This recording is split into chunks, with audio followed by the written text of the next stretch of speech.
어쨌든 여러분들이 그냥 늘 이렇게 주변 사람들을 인도할 때도 얼마나 어렵겠습니까? 첫걸음이 여러분들이 좀 잘 이해하시고 사랑 가운데 잘 이렇게 인도해 주시기를 바랍니다.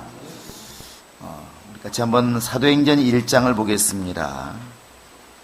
사도행전 1장 8절을 같이 읽겠습니다. 사도행전 1장 8절입니다. 시작. 오직 성령이 너희에게 임하시며 너희가 본능을 받고 예루살렘과 온 유대와 사마리아와 땅끝까지 이르러 내 증인이 되라 하십니다. 하나님 아버지, 오늘 또 이렇게 또 우리가 하나님 앞에 감사함으로 예물을 드립니다. 특별히 이번에는 우리가 또 미자렙 교회를 돕기 위해서 정말 뜻을 정하고 이렇게 헌금하고 있사오니 하나님께서 예물을 드린 손길마다 늘 함께 하셔서 정말 저들이 하나님의 사랑을 가지고 받은 바 은혜를 가지고 이렇게 물질을 드리고 있으니 하나님께서 더 넉넉하게 도와주시고 하나님의 사람들이 선한 일을 하고자 원할 때에 쓸 수 있는 물질이 늘 주님으로부터 공급될 수 있도록 역사하시고 인도하여 주시옵소서. 하나님의 사람들이, 영적인 사람들이 물질 때문에 매여서 하나님의 일을 못하는 그런 일이 없도록 도와주시고 하나님께서 영혼의 복을 명하셨으니 모든 환경에도 복이 임하게 도와주시고 하나님의 사람들 뜻이 있는 곳에 항상 환경에 따르는 역사가 있도록 인도하여 주시옵소서. 감사하고 예수님의 이름으로 기도합니다. 어쨌든 여러분들이 이번에는 우리가 헌금한 것들에 대해서는 바로 이제 미자렙 교회를 돕기로 했으니까 여러분들이 빠짐없이 감사하시고 동참하시고 진실한 믿음을 가지고 이렇게 참여하시기를 바랍니다. 그 교회들이 또 세워져 나갈 때 우리의 신앙도 세워져 나갈 것이고 하나님께서도 분명히 갚으시리라 믿습니다. 우리 옆 사람에게 주는 자가 받는 자보다 복이 있다고 주님 말씀하셨습니다.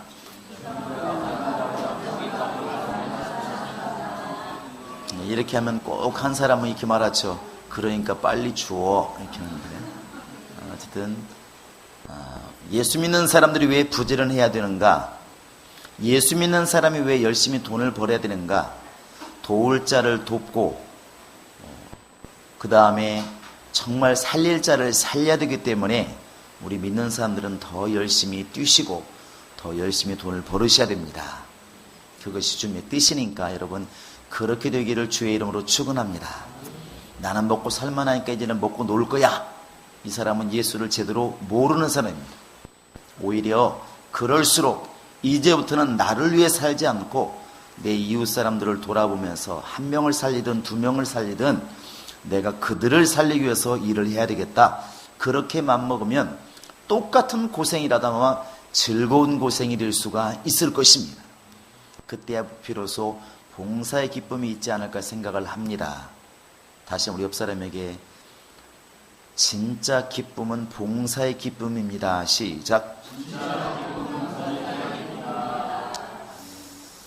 제가 이렇게 늘 새벽에 보면 4시 한 10분쯤 이렇게 집에서 나오게 되면 여기 오면 20분 안에 항상 도착하는 것 같아요.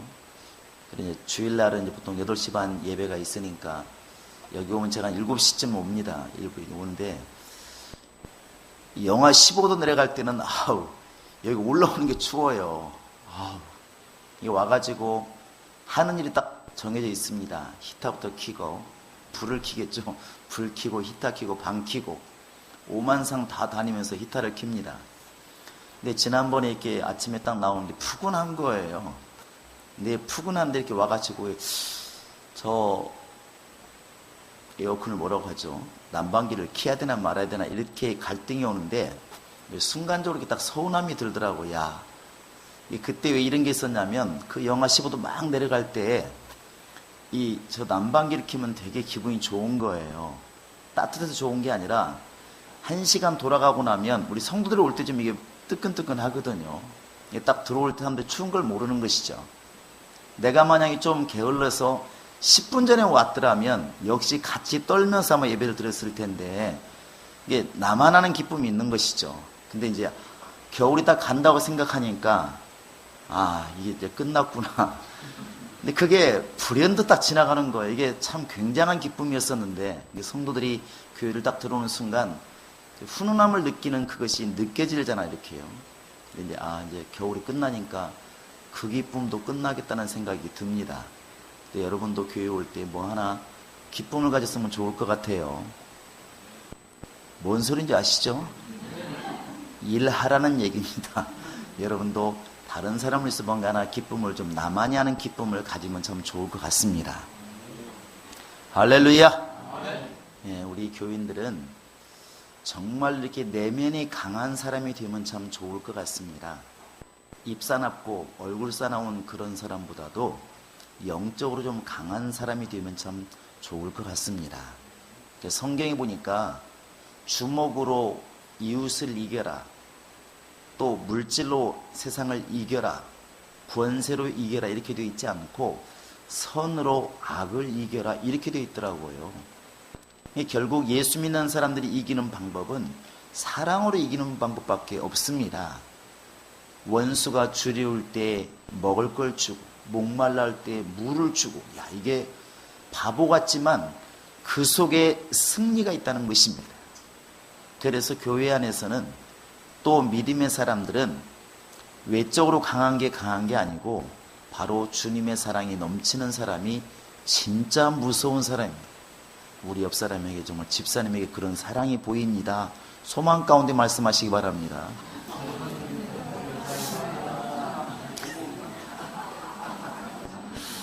제가 분명히 말씀드렸습니다. 소망 가운데 하라고 말씀드렸습니다. 그리 될 줄로 믿고,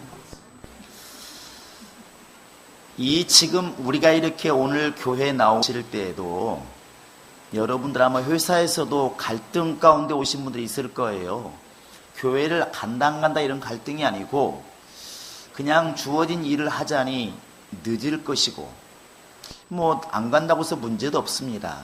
그런 갈등들, 또 이번 성에 내가 가야 되나, 한 번쯤 참석해야 되나 말아야 되나, 그런 갈등들, 이런 갈등들을 우리가 늘 안고 사는데 신앙생활 자체가 영적인 전쟁입니다. 신앙생활은 해도 그만 안 해도 그만 안 되는 게 아니고 이 신앙생활을 놓치면 내가 죽게 되는 것이죠. 그래서 신앙생활은 영적 전쟁인 겁니다. 마치 유다서에 이렇게 모세의 시체를 놓고 미가엘과 바로 이제 마귀가 싸우는 것처럼, 서로 가지려고 싸우는 것처럼 이 신앙생활은 보이지 않는 영적 전쟁이라는 것이죠. 이 세상에 전쟁이라 이렇게 말하는 것들이 굉장히 많습니다. 나당 연합군이 백제와 고구려를 쳐서 이겼잖아요. 그래서 통일신라를 만들었습니다. 전쟁에서 이기면 땅이 넓어집니다. 대한민국 사람들이 꿈을 꾸는 나라가 바로 발해라고 그러죠. 왜 그러냐면 발해가 지금 북한뿐만 아니라 더 연해주까지 다 먹었었기 때문에 우리는 발해를 꿈꾸잖아요. 근데 중국은 발해가 자기 나라라고 또 말을 합니다. 왜 그러겠습니까? 그 당시에 땅을 많이 가지고 있었다는 것이죠. 이게 옛날의 싸움은 영토전쟁이에요. 영토전쟁. 근데 지금 현대로 오면서 영토전쟁은 그렇게 별로 없습니다. 많지 않아요. 피차간에 너무나 손해가 많으니까. 지금 남한과 북한도 으르렁 하긴 하지만 서로 못 쏩니다. 쏘는 순간 우리나라 사람은 흔히 하는 말, 너 죽고 나 죽자 이렇게 되기 때문에 한국 사람들은 참 무섭습니다. 보통은 너 죽고 나 살자 이래야 되는데 한국 사람들은 너 죽고 나 죽자 이렇게 말을 하는데, 싸울 때 말을 그렇게 하는지 모르겠지만 너 죽고 나 죽자 이렇게 한다는 것이죠. 그런데 이런 상황이 되기 때문에 서로 으르렁거리기만 합니다. 우리는 김정은이 목 딸 거야, 저쪽도 뭐라 그럽니까? 우리도 그넷이 목 딸 거야. 똑같이 하고 있잖아요. 똑같이 하고 있습니다. 우리가 평양 정복하는 지금 훈련을 하고 있습니다. 미국과 함께. 근데 그쪽에서는 또 서울 정복도 이제 훈련을 하고 있습니다. 으르렁거리고 이제 영토전쟁은 잘 못하죠. 그런데 지금 시대에는 영토보다 더 무서운 전쟁이 이제 경제 전쟁이 있습니다. 돈 전쟁이에요. 이 우리나라의 국익이 된다면, 우리나라가 정말 수출할 수 있으면 과거에 원수되었다 할지라도 손을 잡습니다. 지금도 미국과 쿠바가 아주 원수였었는데 이번에 아마 오바마가 또 그쪽으로 간 모양이죠. 이제는 손을 잡는 것입니다. 서로 야 싸우지 말고 잘 지내자. 너하고 나하고 싸우니까 어부지로 다른 나라만 유익 보고 있지 않느냐. 우리 싸우지 말자. 그리고 이제 많은 이렇게 화합을 하죠. 그래서 여러분 아마 많이 들었던 영어 단어가 있습니다. FTA 들어보셨나요? 못 들어보시면 오늘 가서 한번 자녀들에게 물어보시기 바랍니다. 그게 서로 자유무역을 하자는 것이거든요. 풀이하자는 것입니다. 그전에는 우리나라가 쉽게 말하면 미국에게 물건을 100만 원짜리를 수출하면 그 중에 15만 원을 그 나라 세금을 띱니다. 예를 든다면 미국 물건이 우리나라 올 때 또 역시 100만 원짜리 15만 원 세금을 띱니다. 그런데 FTA를 맺으면 우리나라 물건이 미국 들어갈 때는 세금이 없어요. 미국 물건이 한국 들어올 때 세금이 없습니다. 그러면 옆에 있는 일본이 수출하려고 할 때와 우리나라 사람이 수출하려고 할 때 누가 유익하겠습니까? 우리가 유리한 거예요. 세금만큼 싸게 물건을 넣을 수 있으니까. 어떤 사람이 똑같은 물건을 갖다가 115만 원과 105만 원 있을 때 어떤 걸 사겠습니까? 100만 원 사는 것이죠. 서로 유익하게 하자 해서 이제 이런 FTA를 많이 맺습니다. 결국 그것도 서로 유익하기 위한, 경제를 살리기 위한 전쟁입니다. 다양한 게 많이 있죠. 근데 이전에 소련과 미국으로 대별되는 큰 전쟁이 있었습니다. 지금도 끝난 건 아니죠. 그게 뭐냐면 사상전쟁이잖아요. 이념전쟁, 공산주의와 그 다음에 민주주의. 그게 또 선거철만 우리나라도 많이 나온 게 있습니다. 뭐 종북이니 이런 말들이 왜냐하면 이념이거든요. 정말로 민주주의냐 아니면 북한을 따르는 사람들이냐 공산주의냐 이런 말 따지는 것은 이념전쟁입니다. 근데 사람은 끊임없이 사실은 전쟁을 하고 있다는 것이죠. 지금도 계속 이렇게 전쟁을 하고 있습니다. 그러면 우리나라끼리는 전쟁이 없느냐? 그렇지 않습니다. 여러분, 경찰들이 외친 말이 있습니다. 국가에서 외친 말이 있어요. 뭡니까? 이 최종인 쌤은 강남에 있다 보니까 잘 아시는구나. 범죄와의 전쟁이에요. 들어보셨나요?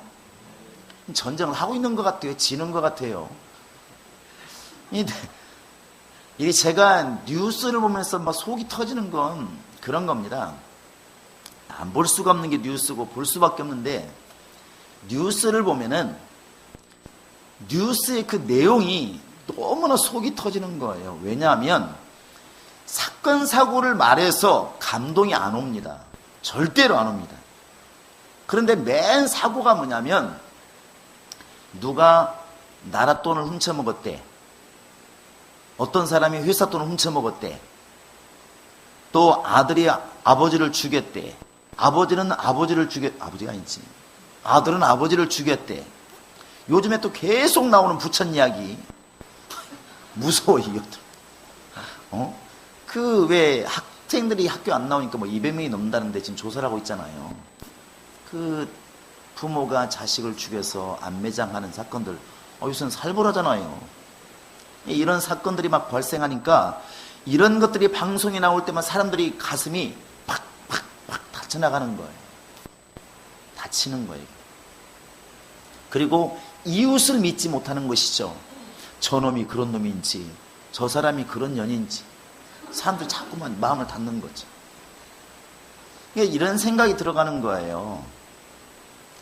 뉴스에서 좀 80%는 좋은 이야기를 좀 하고 20%는 할 수 없는 이야기, 할 수밖에 없는 뉴스를 좀 하면 어떨까?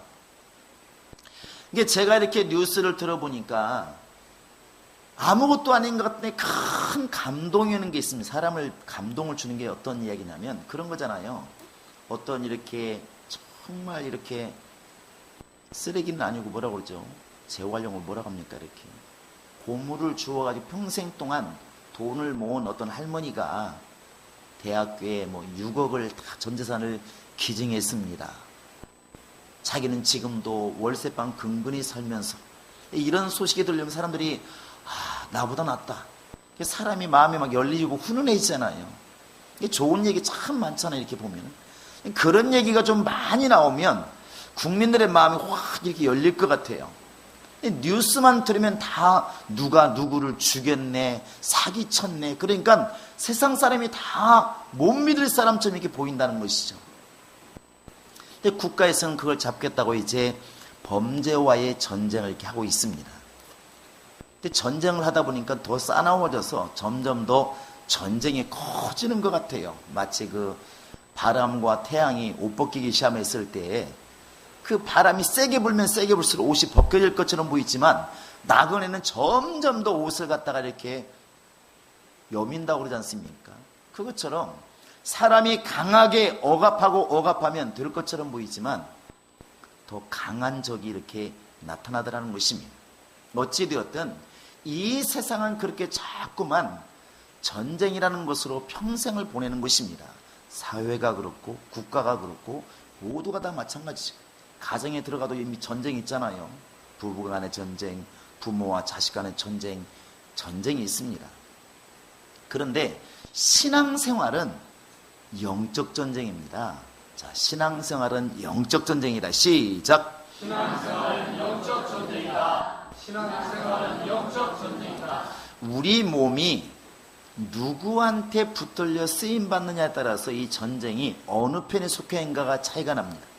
이렇게 로마서 6장에 보시면 13절입니까? 너희 몸을 의에게 지체로 들여서 곧 병기로 들여서 의의 병기가 되어라. 의의 무기가 되어라. 너희를 갖다가 죄에게 무기로 들이지 말고 이렇게 말하고 있습니다.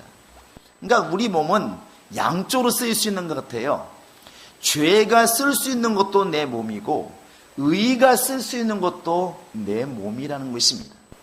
근데 신앙생활은 내가 정말 다시는 죄에게 종로로 타지 않고 의에게 종로로 타도록 나를 갖다가 이쪽으로 굴복시키는 것이, 의에게 굴복시키는 것이 그게 신앙생활입니다. 근데 이게 마음처럼 쉽지 않다는 것이죠. 그래서 전쟁이란 말을 쓰게 되는 것입니다.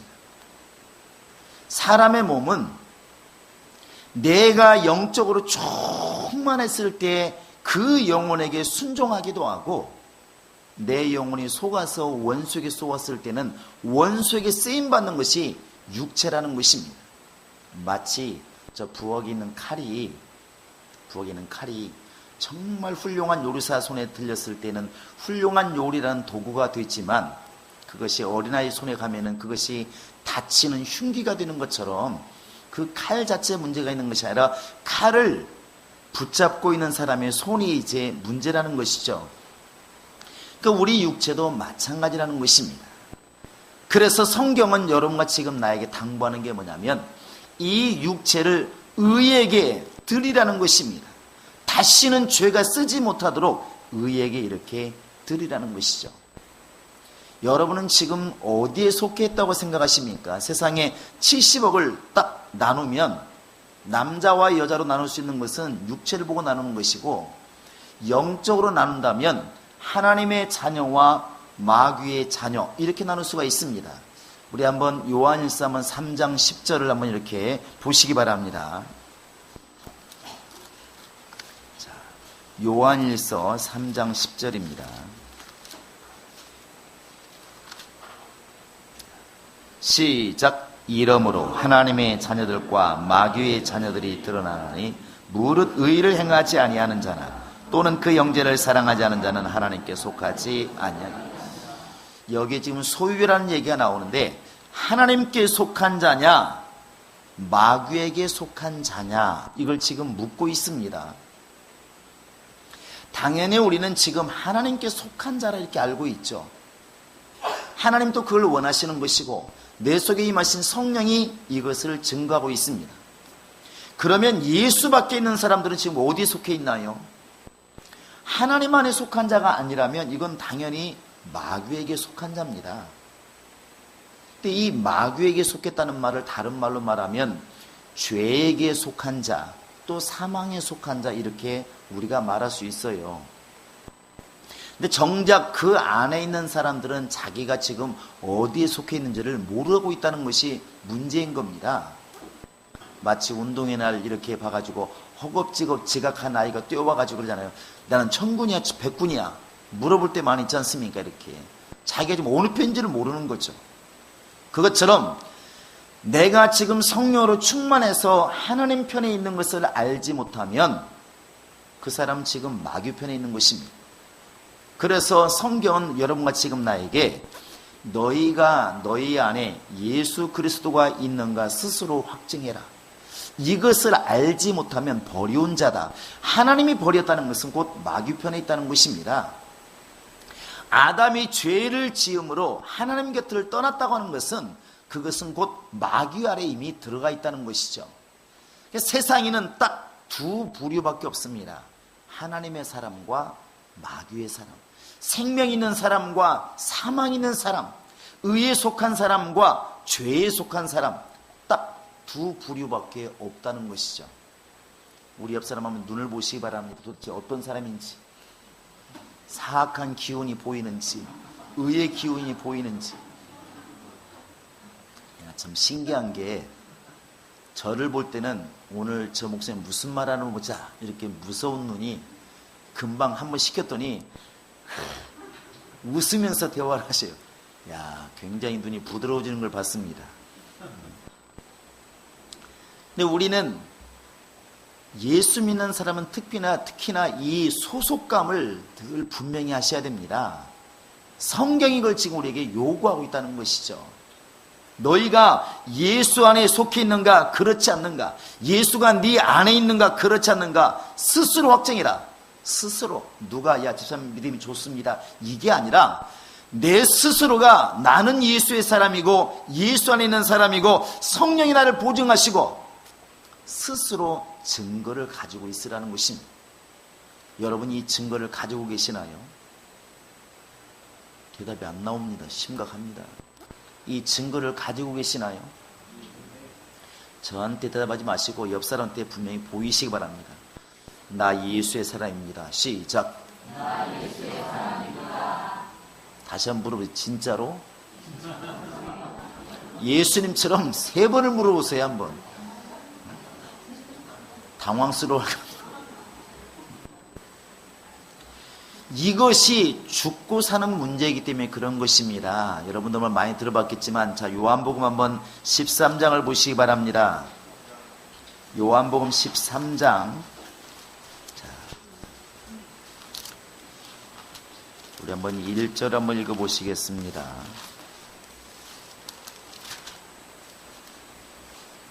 자, 시작. 6월절 전에 예수께서 자기가 세상을 떠나 아버지께로 돌아가실 때가 이른 줄 아시고 세상에 있는 자기의 사람들을 사랑하시되 끝까지 사랑하시니라. 오늘날 많은 사람들이 귀를 가리우고 오해하는 게 뭐냐면, 하나님은 사랑이시라서 누구나 사랑하시다 이렇게 말하는데 속지 마시기 바랍니다. 분명히 말하고 있습니다. 예수님께서 모든 사람을 사랑했다고 나와 있습니까? 자기 사람들을 사랑했다고 써 있나요? 왜 사람들은 근데 하나님은 무조건 사랑 그래가지고 누구나 다 사랑할 것처럼 말씀하고 있느냐는 것이죠. 예수는 분명히 자기의 사람들을 사랑하신다 말했습니다. 예수님 말씀하시기를 하나님은 병자를 고칠 만한, 문둥병자를 고칠 만한 능력이 있지만 누구에게나 보내심 받지 않고 나만 장군에게 왜 하나님께서는 보냈을까? 또 하나님은 과부들을 도울 만한 능력이 있지만 왜 사렙다 과부만 하나님께 은혜를 입었을까? 모든 사람, 과부이기 때문에, 병자이기 때문에 구원받는 것이 아니고 하나님은 자기의 사람들을 사랑하시는 겁니다. 근데 우리는 이 앞에 것을 빼버린 겁니다. 하나님은 무조건 사랑하신다. 누구나 사랑하신다. 근데 이것은 우리가 그렇게 해석을 하고 있는 것이지, 성경은 자기 사람들을 사랑하는 것이지 예수 밖의 사람들을 사랑한다고 되어 있지 않습니다. 오히려 그들을 꾸짖고 책망하고 계시죠. 그래서 우리가 어디에 속해 있느냐, 이 소속감을 갖는 것이 매우 중요하다는 것입니다. 그러면 예수 밖에 있는 사람들은 어떤 사람들입니까? 그건 당연히 하나님께 속한 사람이 아니면 마귀에게 속한 사람이에요. 둘 중에 하나입니다. 근데 이 마귀에게 속한 사람들을 갖다가 성경에서는 사망에 속한 자, 또 불 속에 속한 자, 죄에 속한 자, 이런 말들을 많이 쓰고 있습니다. 여러분 한번 히브리서 보시기 바랍니다. 히브리서 2장을 펴보시기 바랍니다. 히브리서 2장 하면 15절을 한번 읽어보시겠습니다. 히브리서 2장 15절 시작.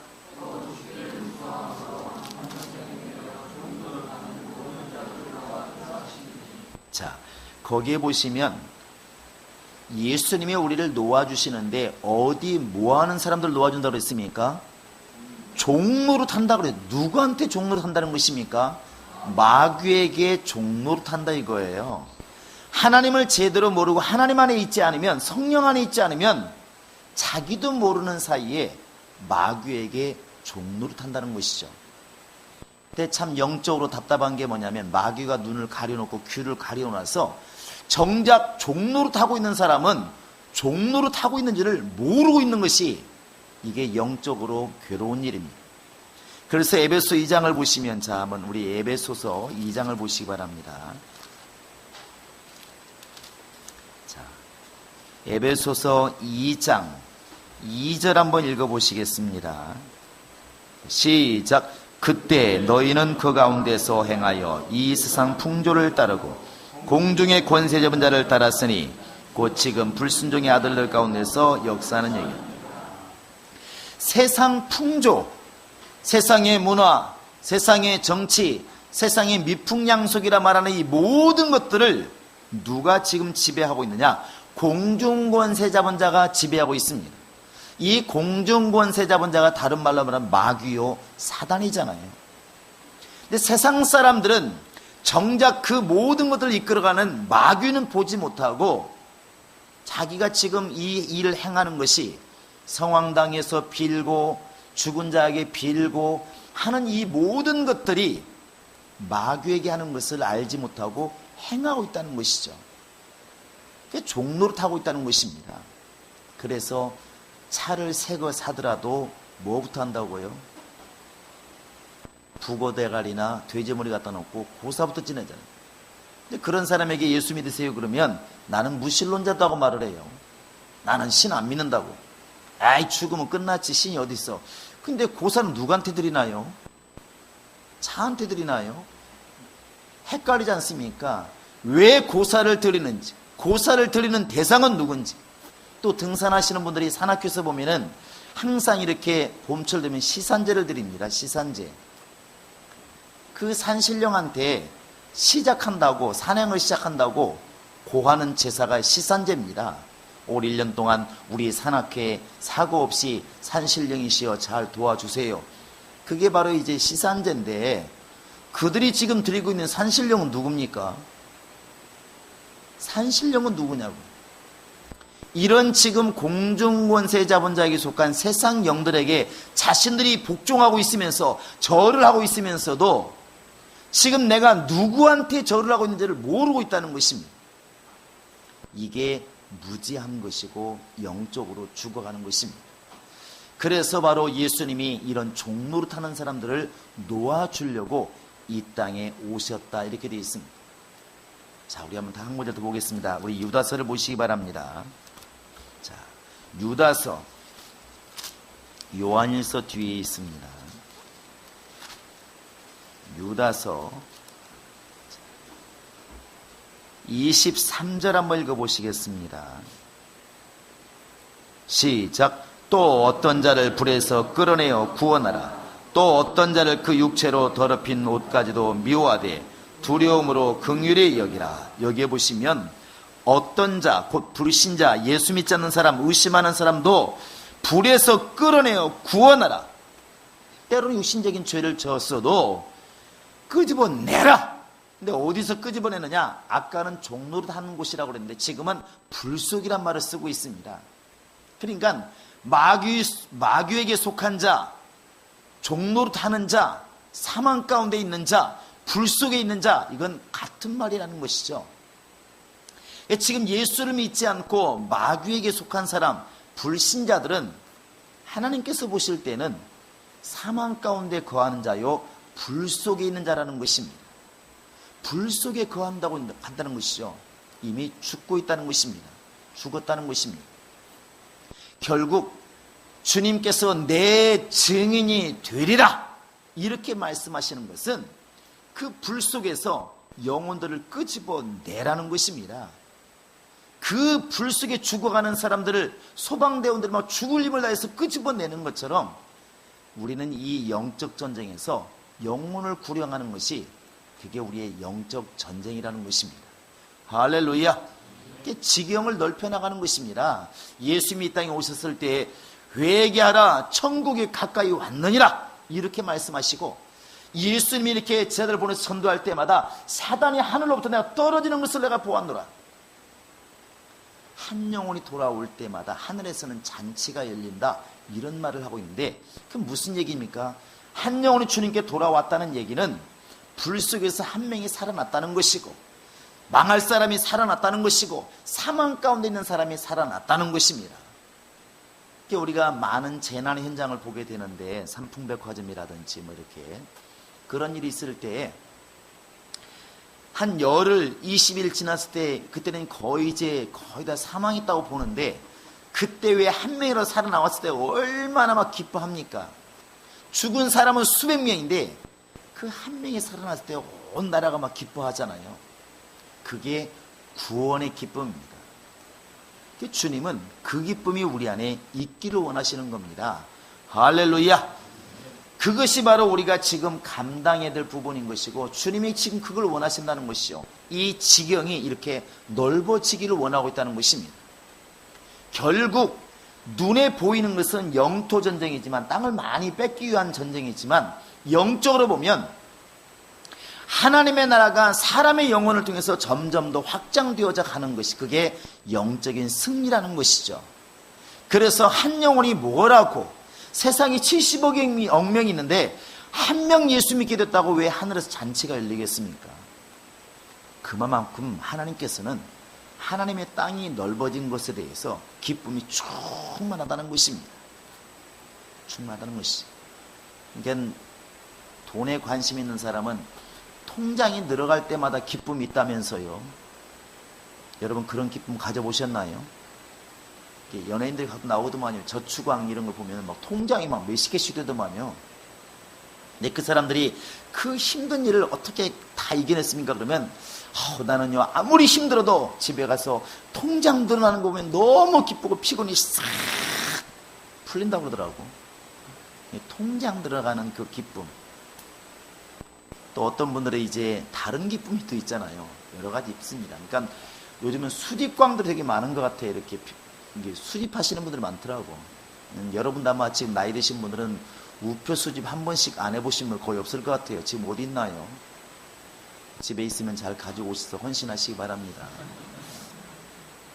어떤 분들은 담배각을 또 모으신 분이 있고, 성냥각을 모으시는 분이 있고, 장난감을 모으시는 분이 있고, 참 별 사람 다 있더만요. 취미가 다양한데, 그 사람들은 그걸 모으는 재미가 살만 날 만큼 재밌다는 거예요.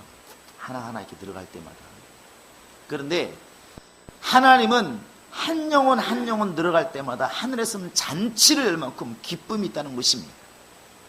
근데 그것을 우리에게 지금 여러분과 나에게 명하신 겁니다. 명하신 것. 저희 시골에서 이렇게 서울로 이사 올 때 딱 아쉬웠던 거 딱 두 가지가 있습니다. 아버지가 이렇게 서울 올라오실 때 저희 집은 개는 잘 안 됐어요. 개는 키우면 이상하게 새끼 날 때쯤 되면 쥐약 먹고 죽든지, 아니 뭐가 잘 안 돼요. 개는 농사가 안 됐어요. 근데 우리 집에 농사가 잘 된 게 뭐냐면 단호박하고 염소는 잘 됐어요. 이게 단호박은 항상 많았어. 잘 맛있게 먹었죠. 지금 시장에 나온 좀 얇은 살이 한 게 살이 두꺼웠어요. 커가지고 굉장히 맛있습니다. 또 하나가 뭐냐면 염소예요. 염소. 여러분 염소 아시나요? 이런 문제만 학력고사에 나오면 아마 이제 1등 할 텐데, 그 염소는 젖이 몇 개예요? 뭐 안다면서 왜 이렇게. 젖소는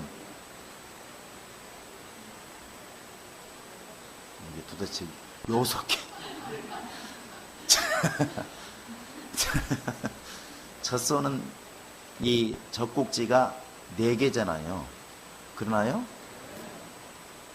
그럼 염소는?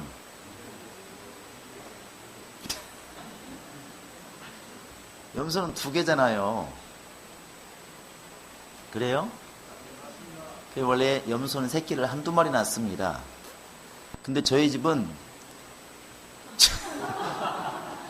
집에서 염소 얼굴만 봤겠지 누가 젖을 봤겠어요. 근데 염소가 새끼를 막 3마리씩 낳는 거죠. 염소는 희한하게 잘 되는 거예요. 그러니까 팔아먹어도 한 1년만 지나면 벌써 염소가 막 이렇게 많아지는 거죠. 막 10마리, 20마리씩 늘어나는 겁니다. 신기하죠? 염소가 참 잘 됐어요. 근데 그 염소가 새끼 날 때마다 기쁨이 있는 거예요. 다른 집은 한 마리 낳는데 우리 집에서는 막 3마리 나으니까 얼마나 기쁘겠습니까? 다 돈인데 굉장히 기쁨이 있다는 것이죠. 이게 짐승에게 지금 비유를 드는 것은 우리가 현실적으로 한번 내 재산이 늘어가는 거, 내 땅이 늘어가는 거, 내 통장이 늘어가는 거, 한번 이런 개념으로 한번 주님 입장에 서 보시기 바랍니다. 하나님에게 돈이 필요 있을까? 하나님에게 땅이 필요 있을까? 우리가 지금 기쁨을 갖는 것 하나님께는 아무 필요 없는 겁니다. 하나님이 이렇게 말씀하시잖아요. 하늘도 내 것이요, 땅도 내 것이요, 은도 내 것이요, 금도 내 것이라. 내가 아무리 금을 갖다가 많이 드린다 한들 주님께서 뭐 하겠습니까? 아무것도 아니죠. 5살 먹은 내 아들이 쉽게 말하면 나한테 아빠 굉장한 선물이야 그러고 새우깡 5개 줘봤자 나한테 뭐 아무것도 아니. 그건 나는 차라리 박스로 줄 수도 있어요. 걔한테. 그 아이들이 주는 게 뭐 대단한 거라고. 지금 우리가 그런 거 아닌가요? 우리 인간이 하나님께 헌신한다고 막 물질을 드리고, 우리가 하나님께 막 시간을 드리고, 또 하나님께 막 여러 가지 예물을 드리고 하지만, 우리끼리 보면 대단한 것도 될 수 있지만 하나님께서 보실 정작 그걸 받아서 어디다 쓰냐는 것입니다. 하늘도 내 것이고 땅도 내 것이고 은도 금도 다 내 것인데 주님께 과연 무슨 필요가 있을까? 그래서 하나님은 영혼을 기뻐하신다 이렇게 말씀하고 있는 것입니다. 자, 하나님은 영혼을 기뻐하신다. 나는 금을 기뻐하고. 이것이 하나님이 우리를 기뻐하시는 모습이에요. 근데 성령은 우리에게 오셔서 무엇을 하시느냐? 이 작업을 하시는 겁니다. 그래서 성령이 가장 강하게 역사할 때는 하나님 나 먹을 것 주세요. 나 건강 주세요. 나 좀 잘되게 주세요. 이럴 때 하나님이 돕지 않는 건 아니지만 강하게 역사하기가 어렵다는 것입니다. 예수님이 말씀하는 걸 잘 들어보시면 성령이 언제 일을 하시냐면 너희가 공회 앞에 붙들려 갔을 때 예수를 부인해야 될 것인가, 예수를 증거해야 될 것인가, 나 예수 믿는 사람이라고 말을 해야 될 것인가, 말을 하면 죽을 것 같으니까 입 다물고 있어야 될 것인가, 이럴 때 입을 벌리면 성령이 그때 함께 하시겠다는 거 아니겠습니까? 무슨 말 할까 염려하지 말아라. 그때는 반드시 성령이 일하신다는 거예요. 희한하지 않습니까? 성령은 예수를 증거해서 주님 나라가 확장되어지기를 지금도 원하고 있다는 것입니다. 땅이 확장되는 것이 아니라 재물이 늘어가는 것이 아니라 사람의 영혼이 점점 더 구원받는 사람의 숫자가 많아져 갈수록 하나님의 나라는 넓어져 가는 것입니다. 교회가 성장해 간다는 것이죠. 눈에 보이는 이 행복한 교회가 성장한다는 말도 되지만 영적으로 보면 이 지금 세상에 있는 교회들은 하나님 몸으로 말하면 손과 발과 같은 세포와 같은 거 아니겠습니까? 이 몸이 성장해 가고 있다는 것입니다. 할렐루야. 주님이 바로 성령을 우리에게 부어주시면서 하신 말씀이 성령이 임하시면 너희가 나의 증인이 되리라 하는 말은 너희를 통해서 예수가 나타날 것이고 너희를 통해서 예수 믿는 사람이 나타날 것이고 너희를 통해서 점점 더 이 성전이 확장되어 갈 것이라는 것을 이렇게 말씀하고 있는 것입니다. 그래서 우리 예수 믿는 사람들은 세상에 기쁨이 많이 있지만 교회에 생겨나는 것을 가장 기뻐하시기 바랍니다.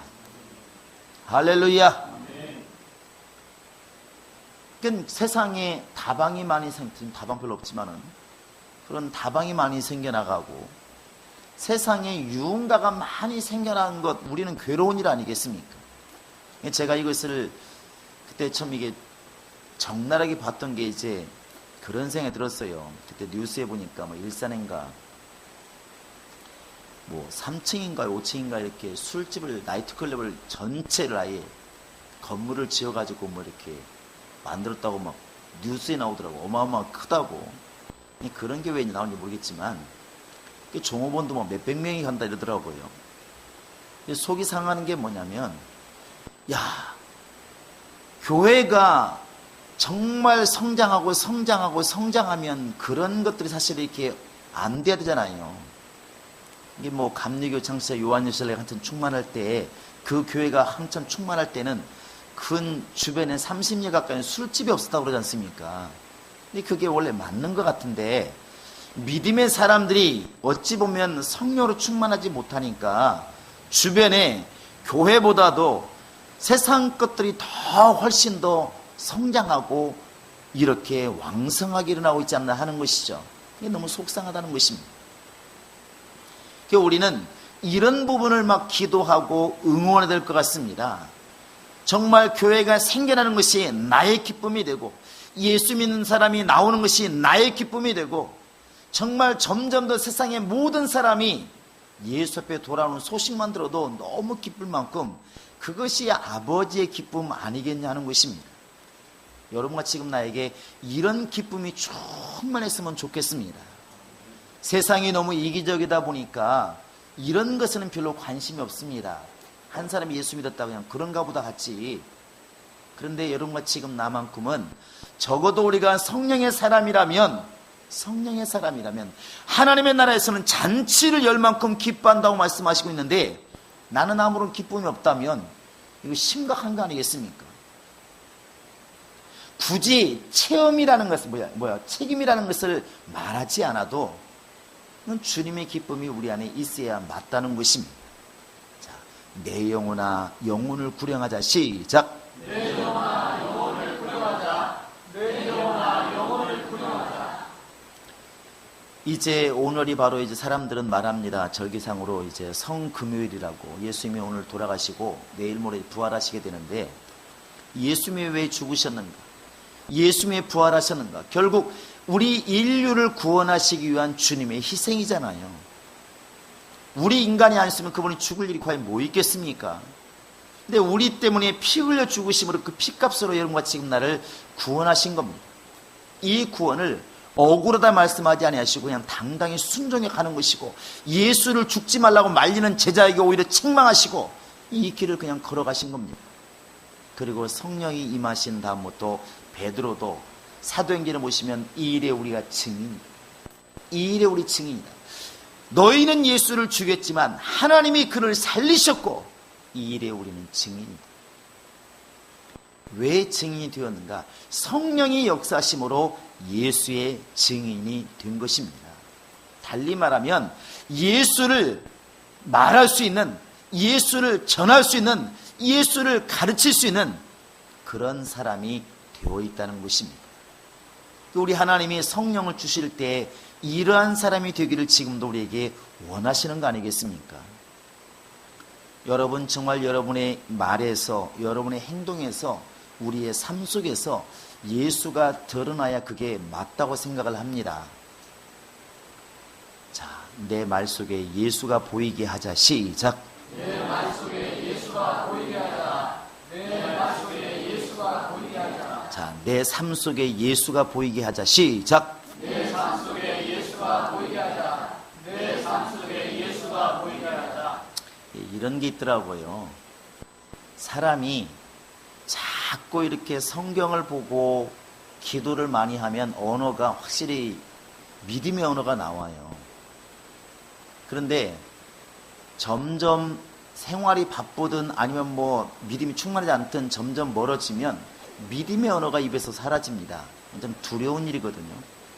사람끼리도 매일 만나는 사람은 할 얘기가 많더만, 근데 이게 한 1년 만에 만나면 별로 할 얘기가 없는 거예요. 잘 지냈어? 또 되게 반갑다. 그 다음에는 할 얘기 별로 없는 거예요. 근데 매일 만나서 말하는 사람들은 할 얘기가 되게 많잖아요. 여성들 보면은 알 수 있습니다. 그러니까 열심히 만나서 얘기하고 집에 가서 또 전화를 하고, 전화 한 시간 내고 뭐라고 합니까? 야, 내일만 또 얘기하자. 계속 얘기하잖아요. 근데 하나님과는 그렇게 안 만나니까 안 되는 거예요. 1시간 동안 친구를 만나면 충분히 얘기를 하는데, 1시간 동안 기도를 시키면 10분 하고 나면 기도를 못 해요. 그러니까 이제 어머니 일을 하잖아요. 이거 어머니 말이 맞나요? 딴짓을 한다는 것이죠. 시계를 보고 핸드폰 보고 사람 만나서 얘기하려고 그러고. 왜? 그 자리에 못 있는 겁니다. 대화가 안 되니까. 주님과는 대화가 안 되는 거예요.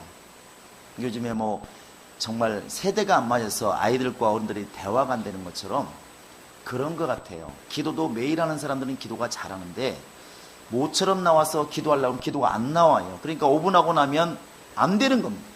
그러니까 얘기거리만 자꾸 생각하는 거죠.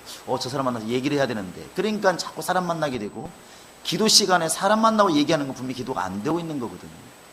그 귀한 시간에, 일주일에 가장 귀한 시간에, 하나님 몇 시간에 만난다고, 그 시간에 사람을 만나고 다른 일을 하는 거예요. 왜? 안 되니까 그런 것이거든요. 주님과 지금 대화하는 방법이 안 돼 있는 겁니다. 심각한 거거든요. 그만큼 주님과 안 친하다는 것입니다. 근데 친하면 말이 계속 나오는 것이죠. 그래서 우리가 이 언어도 그렇고 행동도 참 두려운 겁니다. 그런 얘기 있잖아요. 한동안 유행했던, 이렇게 외국 사람이 가면, 외국 가면 한국 이 언어나 한국 사람이 귀하니까 한국 드라마를 많이 본다고 그래요. 외국 가보니까 이렇게 슈퍼가 있는데 절반은 다 비디오로, 테이프로 이렇게 되어 있더라고. 한쪽에는 쌀도 있고 뭐 김치도 있는데 그 절반은 비디오 테이프 꽉 차 있습니다. 그래서 무슨 뭐 과거 사극 같은 거 쫙 있습니다. 무슨 드라마 1편, 2편, 3편, 4편. 이 사람들이 갔다가 이제 그걸 보면서 한국의 정서를 이렇게 이제 가고 싶은 마음을 달래는 것이죠. 토요일 날 오후에 시간이 나니까 이제 이 사극 드라마를 이따만큼 10개를 갖다 놓고 그냥 계속 보는 것이 밤새도록. 오후부터 시작해서. 다음날 주일날 장로님이 대표 기도인데 밤새 보고 그렇다고 하잖아요. 사극 드라마 무슨 눈물 할 때 그걸 밤새 보고, 그 다음에 대표 기도 하는데 뭐 비몽사면 졸리잖아요. 새벽 5시까지 보고 왔으니 토요일날 오후부터 시작해가지고 몰아보기를 한 것이죠. 뭐 그때 시간 없으니까. 대표 기도하면서 딱 기도한 첫 마디가 그거였다네요. 하나님, 성은이 만극합니다. 근데 이해가 가요. 실제로 웃을 일이 아니고, 저 앞에서도 어떤 분이 그런 분한테, 목사님 수금 안 했는데요. 헌금을 놓쳤는데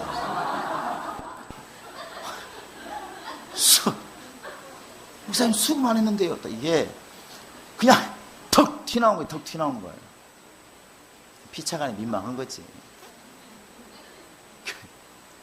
그래서 우리가 성경을 알고 있어도 가까이 하고 성경을 읽어야 되고, 주님과 계속 끊임없이 쉼없이 교제하고 가까이 하고 기도하라는 것은 그것 때문에 그런 것입니다.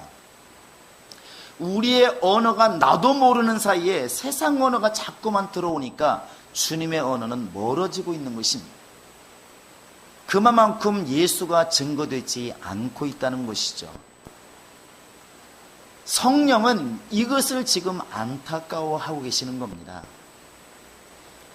사람들에게 은연중에라도 꼭 굳이 얼굴 대면서 예수 믿으라 하지 않더라도 우리 입술에서 이렇게 하나님 감사합니다, 하나님이 하셨습니다, 하나님이 하실 거야, 이런 말이 붙은 사람과 오늘 운이 없어, 오늘 그냥 똥 밟았어, 이런 말들만 계속 나오고 있다고 한다면 상대방이 볼 때 저 사람이 예수 믿는 사람인가 아닌가를 어떻게 분별하겠냐는 것이죠.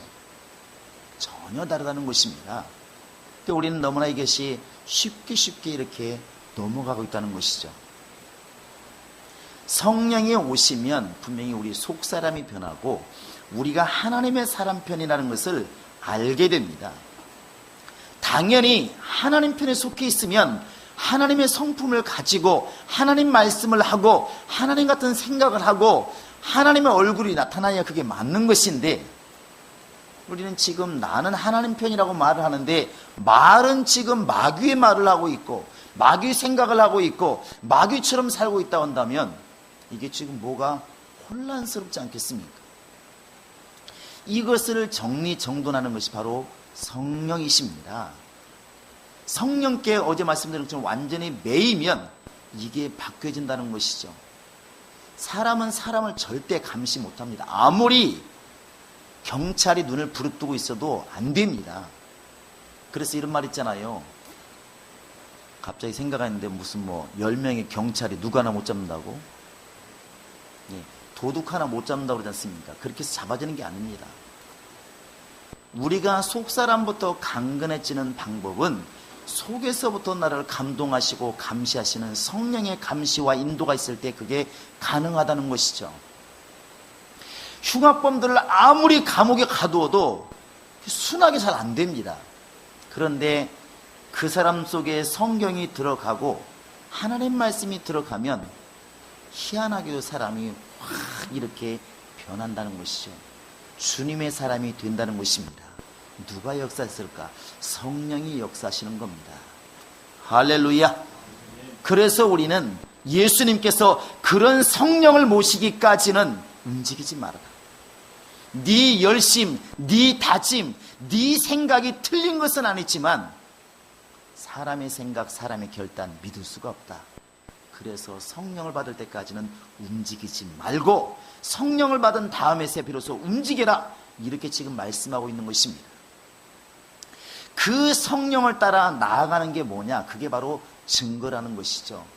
성령 충만하면 굳이 예수를 전하라 하지 않아도 그 사람을 통해서 예수가 드러날 수밖에 없기 때문에 당연히 전도나 영혼을 구령하는 역사가 벌어진다는 것입니다. 영적 전쟁에서 승리할 수밖에 없다는 것이죠.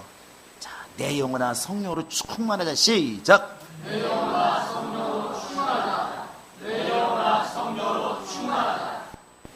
여러분, 그래서 우리가 늘 잊지 말아야 될 것은 내가 지금 성령으로 살고 있는가, 성령으로 이끌림 받고 있는가, 성경을 읽어도 사람의 지혜가 아니라 성령으로 지금 내가 성경을 읽고 있는가, 우리가 돌아보자는 것입니다.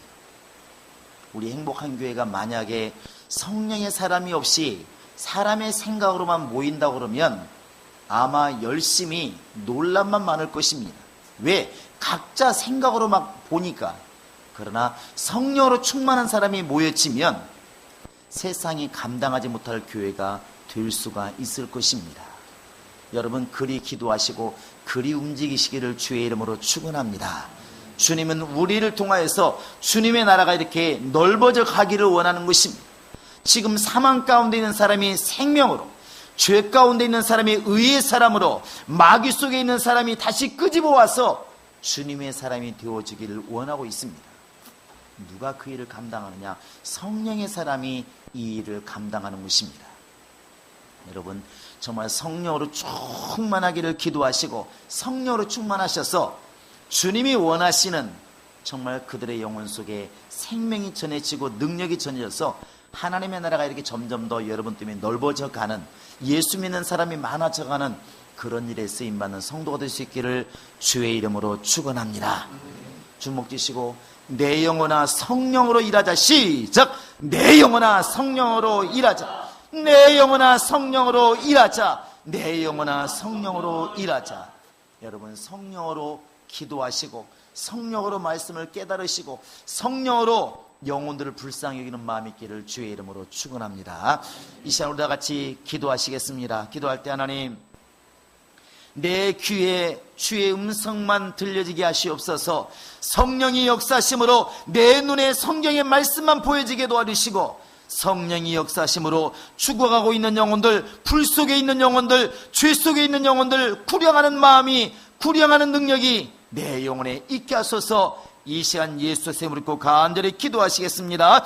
예수여, 예수여. 살아계신 하나님 예수. 아버지, 죄로 말미암아 죽었던 우리들에게 정말 예수의 보혈의 능력을 주어서 살게 하시고, 우리로 하여금 하나님의 사정을 알고 이해하고 따를 수 있도록 성령을 부어주신 것을 감사를 드립니다. 우리 하나님께서 나사렛 예수에게 성령과 능력을 기름 부듯 하셨음에 저가 두루다니며 착한 일을 행하시고 병자를 고치는 능력을 행했다 말씀이 주었사오니, 우리에게도 성령을 주시되 한량없이 부어주시고 성령으로 착한 일을 이룰 수 있는 능력이 있도록, 생명의 일을 이룰 수 있도록 역사하시고 인도하여 주시옵소서. 우리 모든 성도 한 사람 한 사람이 오늘 또 말씀하시는 성령의 음성을 들을 만한 귀가 열려지게 도와주시고, 성령의 인도를 볼 수 있는 눈이 열려서 영감 있게 도와주시며, 성령이 교들이 하시는 말씀을 들을 수 있도록 하나님이 역사하여 주시옵소서. 성령 안에서 무시로 기도하게 도와주시고, 성령 안에서 주의 복음을 증가하게 도와주시며, 성령을 따라 진리 안에 거하게 도와주시고, 성령을 통하여 예수를 제대로 볼 수 있는 능력이 있도록 하나님이 함께 하시고 인도하여 주시옵소서. 성령의 보증을 받게 도와주시고, 성령의 인도를 받게 도와주시고, 성령을 따라 주 앞에 예배하게 도와주시며, 성령으로 신앙생활 승리할 수 있도록 하나님이 함께 하시고 인도하여 주시옵소서. 성령이 우리 안에 오심으로 우리가 하나님의 자녀인 것과 하나님을 아바 아버지라 부른다고 말씀해 주고 있사오니, 우리가 성령으로 충만하여 하나님을 참 아버지라 알게 하시고 시인하게 하시고 따르게 하시고 하나님의 능력을 힘입을 수 있도록 역사하시고 인도하여 주시옵소서. 주께서 함께 하심을 감사하고, 지금은 우리 주 예수 그리스도의 은혜와 하나님 아버지의 극진하신 사랑과 성령의 교통하심과 인도하심이 이제는 나를 낮추어 성령의 음성을 들으며 성령의 인도를 받으며 성령으로 신앙생활하기 결정하는 모든 심령들 머리 위에 지금으로부터 영원토록 함께 있을지어다. 아멘.